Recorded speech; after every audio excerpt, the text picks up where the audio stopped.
هنعمل عصير البرتقال بالجزر المركز في البيت بكل سهولة، نقدر نحتفظ بيه لفترات طويلة وكمان لصيام شهر رمضان.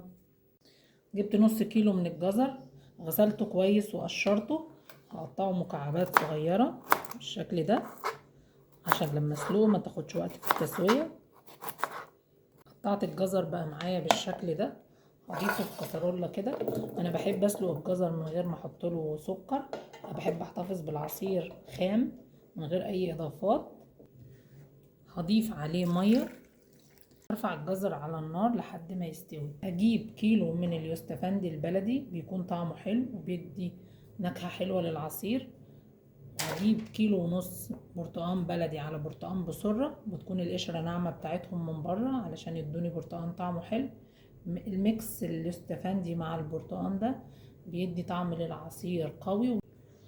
لكل 2 كيلو ونص من البرتقان نص كيلو من الجزر. هجيب الخلاط بتاعي، هنزل فيه بالبرتقان اليوسفي، هضيف عليه ربع كوباية من المية بس علشان تمشي الخلاط. اضرب العصير بالشكل ده. بعد ما ضربت اليوسفي بالشكل ده هصفي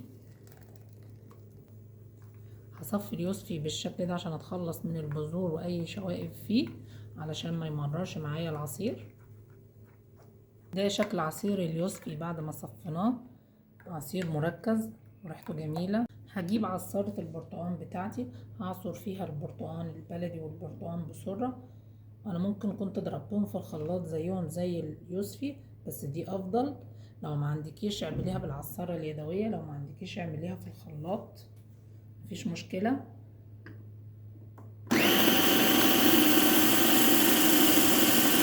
عصرت كل كمية البرتقال بالشكل ده، هضيف الاتنين على بعد ما رفعت الجزر على النار بالشكل ده. استوى معايا الجزر تماما، هطفي عليه النار واسيبه لحد ما يبرد. ناخد نص عصير البرتقال الخلاط بالشكل ده، معاه نص كمية الجزر. اضرب العصير في الخلاط، بقى عندي احلى برتقال بالجزر، طعمه تحفة وريحته جميل. هنعمل تاني شكل من عصير البرتقال بالجزر. ضفت هنا بقية البرتقال مع الجزر، هضيف عليهم 4-5 مكعبات من البنجر. البنجر بيتسلق زي ما سلقنا الجزر، اضربهم مع بعض. عصير البرتقال بالجزر بالبنجر بقى جاهز كده. العصير الخطير بتاعنا عصير البرتقال بالجزر بالبنجر بقى جاهز، طعمه حلو. ده عصير مركز، رزيه في التلاجة في اكياس في علب زي ما تحبي. بتخرجيه وقت العصير على مية او لبن، بتخففيه وتضيفي السكر،